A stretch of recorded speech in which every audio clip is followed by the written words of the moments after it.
away from the NFL draft. I'm Chris Hassel, and we still have lots of uncertainty about how things are going to unfold, especially around the quarterback position. The over-under for quarterbacks taken in round one is 3. But for the first time in nearly a decade, no quarterback is expected to go top 5. There are 4, maybe 5 quarterbacks who could hear their names called potentially in round one, but it's believed that the Panthers at number 6 overall would be the first to potentially take a quarterback. The first quarterback off the board expected to be this guy, Malik Willis. Kenny Pickett will likely go in round one. Matt Corral is a possibility. The big question marks are Desmond Ridder and Sam Howell, and here's how we rank them at CBSSports.com. And take a look at the overall rank. That's the reason why a lot of our experts are saying that if you're going to draft a quarterback high, you are going to be reaching and you are going to be hoping. Desmond Ridder grades out right now overall as close to a 3rd round pick, but potentially a 1st rounder because it is a quarterback league, as we know. And that's why we bring in one of our quarterbacks. Danny Kanell is here to give us some comps on these quarterbacks. Before we jump into that, 2013 was the last time we didn't have a quarterback taken top 5. That was the E.J. Manuel draft class. Is this the worst quarterback class since then? Easily. And maybe going back to 96, which was my year when there was not a quarterback taken in the 1st round. Tony Banks in the 2nd round was the first one taken. It's just not a great class.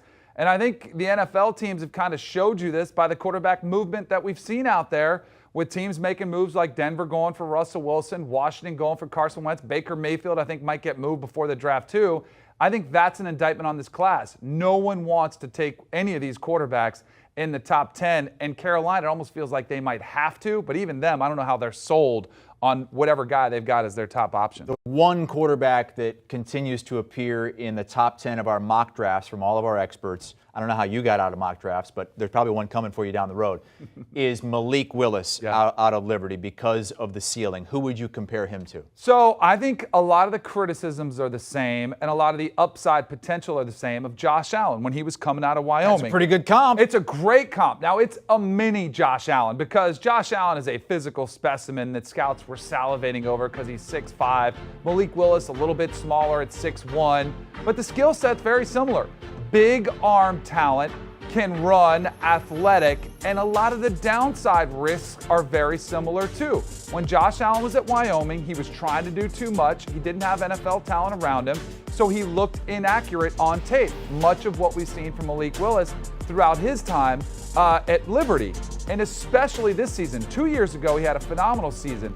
But when you look at the off-arm angle throws, when you look at the improvisational skills, I see a lot of similarities. And I think that's why Malik Willis is going to go as the first quarterback taken in this draft, is because of the upside that there is significant risk, just like there was with Josh Allen.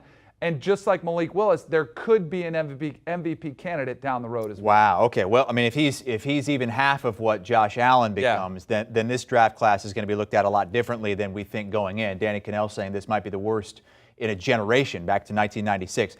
Do you want a sports network that delivers everything that matters about the game? The highlights, the picks, the instant analysis, no yelling, no fake debates, no politics. Hit the subscribe button and never miss a moment.